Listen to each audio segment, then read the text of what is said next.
Today, I have a PWF haul. And if you don't know what PWF is, it stands for Paranormal Women's Fiction. It is a new subgenre that was kind of just created out of thin air by a bunch of indie authors who banded together and is like, let's make this happen, which I think is pretty awesome. And it has to do with age. So last week we talked about millennial cozies. This is the total opposite in terms of age. These are women that are 40 and over. They're in that next stage in life. So they already have kids. They're divorced, but it's not like bitter. I mean, they start out kind of bitter and angry based on, their situation, but it's very empowering and like how they're moving ahead and they're starting their next stage in life. So let's check out those books and talk a little bit more about this subgenre. Hi everyone, I'm Lisa, author of the Frosted Misfortunes Cozy Mystery Series starring my own little kitty cat, Lucky. And on this channel, we talk all about mysteries, whether those are books, TV shows, or movies. So if this sounds like you or something you might be interested in, make sure to hit the subscribe button below. I post new videos every Tuesday. Now, PWF is a fun new genre. There are a ton of books popping up in this area, and they happen to be in all different, genres, if that makes sense. So PWF is just a concept of the age of the heroine and her stage in life. And all of these authors, some of them are doing urban fantasy, some are just doing pure women's fiction, some are doing mysteries, some are doing romance. So I think if you are someone who's like, yeah, I'd love to read characters in that age genre or that age group, this is the perfect place for you because there are a ton of books there. Now, if you are an author and you're thinking about getting into this particular genre, then I would definitely check out Alex Newton's K-Lytics report on PWF because he did a fabulous job, really great at digging in to say who's making the most money, what's the most popular, and what's kind of up and coming in terms of what other readers are looking for. So these books are listed in the order in which I read them. The first one is Midlife Curses by Kristen Zane Thomas, and this one I gave a 4-2. Now, this was actually a cozy mystery. Kristen Zane Thomas, he is actually a cozy mystery writer. So he, that's his subgenre. So I think when he was like, I'm going to write a PWF, he made sure to put it in that actual genre. So if you like mysteries, you'll like this. The whole world is supernatural. She goes, after her divorce, she goes back to live with her relatives, and she's in a town with vampires and werewolves, and everybody knows everybody in the supernatural world. And then there's another part of the town where nobody knows about them, so they still try to keep it hidden. There's a little bit of romance in here as well. So, it was basically a cozy mystery that was paranormal and focused on 40 plus. So definite read. I really liked it. This book is Wrong Side of 40 by Jana Deleon, and I gave this book a 4. So I actually like her writing. I like her characters. She has zany things going on, and this book definitely did not disappoint. It is a cozy mystery, but it's more heavily focused on the women's fiction aspect in order to fit within that PWF subgenre. So I think it did a great job of nailing everything, and it has all of her crazy characters that you start to love because they're just so out there, and this book definitely did that. So basically the main character comes home, she finds her husband cheating on her, and then they get divorced. She moves into a boathouse. She finds out she's a direct descendant of Aphrodite, and for whatever reason, only direct descendants of Aphrodite are able to find hidden objects, which there's this big Greek council that wants her to find it, and if she does, she gets a big payment, which would be helpful because I guess her husband spent all their money, or he was in debt, so she's broke.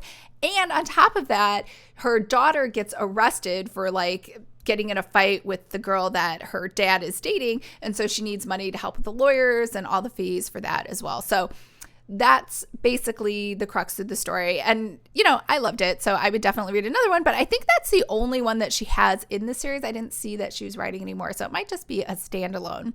The next one is Midlife Bounty Hunter by Shannon Meyer. And I gave this book a 1. Now, I've actually never read Shannon Meyer. I know she's super popular. I see she has 1,000 reviews out there. But I just so this is supposed to be an urban fantasy, and honestly, the first part of the book, I thought it was a reverse harem because she's just going on and on about these abs, and she's lusting over all these different guys. There's vampires and werewolves, right?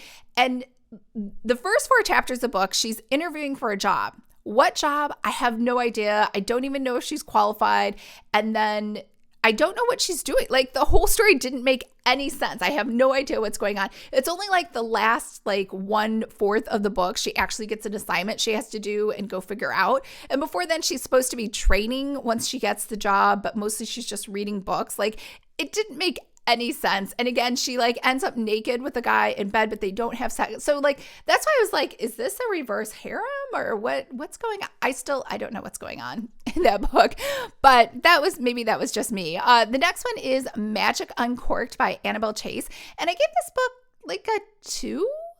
I usually love Annabel Chase books, but this one was definitely just straight women's fiction. And maybe that's because I don't really like women's fiction, but there was no plot.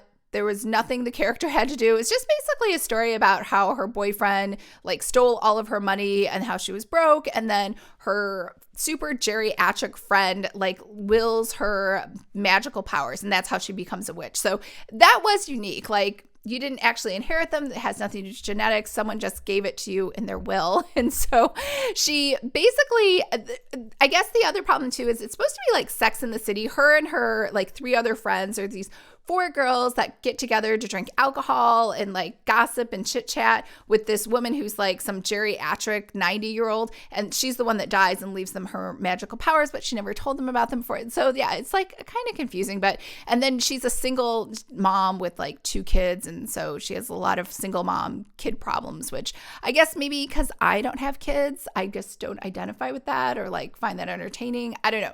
So it could just be a me thing. Next book is Betwixt by Darynda Jones. And this is first in a 4-book series. And I gave this book a 5. So I loved this. It was a cozy mystery. And it's also the one I mentioned in my mid-year freak out that made me cry. But cry at the end. Like, it's not like a big tearjerker. Like, it's funny. It's entertaining. It has really great characters, just like all of her other books. And so I did email her because I like the series so much, just to confirm like what's going on with the series. So there's 4 books in here. There are actually 3 trilogies she's planning. So Defiance is the star of this trilogy, and she is a charmling. So charmlings are these special kind of magical being. I won't give it away. And so each series is about one of the charmlings. And then she said she's going to do a standalone at the end to, I think, wrap it up. I'm guessing. I'm just conjecturing on what the standalone is for, but I'm super excited. Now, if you also like this would be a good series to invest in because there are so many books coming out. The next one is Sucks to Be Me by Kristen Painter, and I gave this series a 5, which I was surprised by because this is first in the First Fangs Club, and I am like so over vampire like anything because I'm like, been there, done that. Like, moving on, let's do something new, like Jana Deleon's Aphrodite, right? Like something kind of like interesting. And I loved it. So basically, she is divorced, and she's divorced, her husband died. I can't remember. It's been a while. But she accidentally becomes a vampire, and she goes through that whole stage of like trying to figure it out and like what that means, and does she need to go to blood banks?